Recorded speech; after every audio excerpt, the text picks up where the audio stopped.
Udah sebenarnya kayak capek gitu ya rasanya kalau bahas hal-hal kayak gini lagi gitu loh, Bay. Jadi flashback keingatnya pas Delta kemarin kan nggak enak ya rasanya ya. Tapi gimana pun ini adalah sesuatu yang harus kita hadapi bersama ya, itu harus ada mitigasi, kesadaran kita juga lah ya, itu sama-sama untuk menjaga protokol Nah, kesehatan. kalau mengenai hal itu kan tentunya pemerintah kita tahu ya melakukan pengetatan di sejumlah sektor nantinya. Nah, kalau begitu langsung saja kita tanya. Kalau sudah terhubung bersama kami ada Mas Heri Trianto, Kabid Humas Publik Satgas Penanganan COVID-19 dan juga ada Dr. Pandu Riono, epidemiolog kita. Assalamualaikum, selamat pagi Bapak-Bapak. Waalaikumsalam. Selamat pagi. Waalaikumsalam. Mas Ayu. Ya, Mas Heri langsung saja kalau begitu. Nanti pengetatan ini modelnya bagaimana? Iya, sebagaimana hasil ratas kemarin dan sebenarnya juga sudah diumumkan ke publik ya, bahwa pengetatan dilakukan untuk saat ini mengikuti level atau asesmen PPKM yang ada, dan itu dilakukan semakin cepat ya, asesmennya dari 2 minggu menjadi 1 minggu, ya gitu. Jadi rasanya sih setelah hampir 2 tahun kita pandemi, kita sudah mengetahui ya langkah-langkah pengetatan mobilitas apa saja yang kita bisa lakukan, bahkan masyarakat juga tahu bagaimana cara menghindari transmisi virus ini. Jadi apa yang dilakukan pemerintah lebih melibatkan masyarakat juga untuk melakukan penyesuaian terhadap situasi yang berkembang sekarang. Misalnya dalam hal perkantoran, pemerintah, masyarakat atau dunia usaha juga bisa menyesuaikan sekarang situasi kantornya masing-masing, kemudian untuk membatasi berapa jumlah karyawan yang masuk. Karena memang transmisi COVID-19 ini meningkat ya dalam 1 pekan terakhir, tetapi kita juga punya catatan belajar dari sejumlah negara, misalnya puncak dari transmisi Omikron ini bervariasi antara 36 hari hingga 68 hari. Jadi sejumlah negara seperti Inggris, Afrika Selatan itu sudah mulai mengalami pelandaian setelah mereka melewati masa puncak. Seperti di Afrika Selatan misalnya 4 hari ke-42 di puncak dan sekarang sudah turun sangat drastis. Tentu saja ini adalah pembelajaran yang bermanfaat buat kita untuk melakukan antisipasi apa saja yang harus kita lakukan.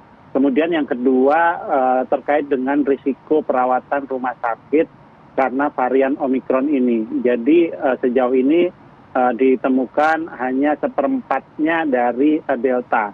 Jadi ini yang kemudian sebenarnya kabar baik, kendati kita tahu penularannya lebih cepat sehingga pemerintah bisa mempersiapkan diri dengan baik dalam mengantisipasi laju penularan yang ke belakang hari-hari ini semakin cepat.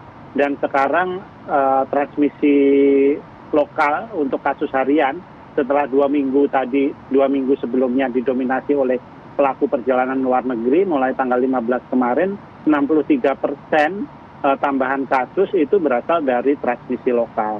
Dan sebagian diantaranya adalah Omikron, di mana 75%-nya itu berasal dari transmisi lokal yang ada di Jakarta, diikuti Jawa Timur dan beberapa daerah lain.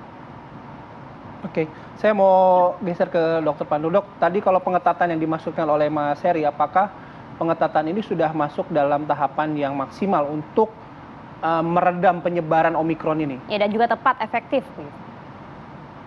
Iya, jadi sebenarnya pemerintah sekarang lebih tenang ya, karena sudah punya pengalaman dalam mengatasi lonjakan Delta yang sangat tragis, di mana kematian yang tinggi dan yang masuk rumah sakit tinggi.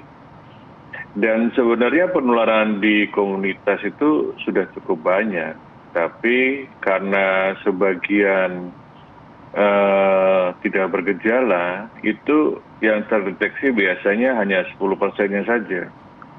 Dan ini yang kita, kalau kita lihat beberapa hari ini sudah terjadi peningkatan, dan tadi disebutkan bahwa sekarang dominasinya sudah mulai Omikron mengalahkan Delta, ya menggeser Delta dalam distribusi virus yang bersirkulasi di masyarakat. Dan kita belum melihat lonjakan penularan atau perawatan yang biasanya terjadi setelah ada peningkatan kasus.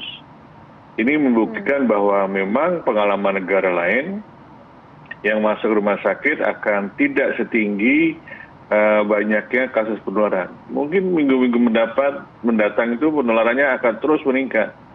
Tapi yang paling penting adalah yang masuk rumah sakit tidak terlalu banyak. Kenapa bisa terjadi? Karena sekarang kondisinya jauh berbeda. Di mana masyarakat sudah sebagian besar mendapat vaksinasi, atau sudah mempunyai kekebalan, kombinasi dari vaksinasi dan infeksi alamiah, dan juga masyarakat sebenarnya sudah sadar kalau sekarang mereka kalau bawa kekebalan itu tidak mencegah penularan, sehingga untuk mencegah penularan mereka juga harus pakai masker. Ini yang paling penting. Dan ini menurut saya yang penting tenang, ya. Jadi jangan terlalu cemas, tapi waspada. Jadi kewaspadaan yang harus ditingkatkan. Dan ini yang Tapi langkah dari pemerintah ini sudah tepat belum, Dr. Pandu?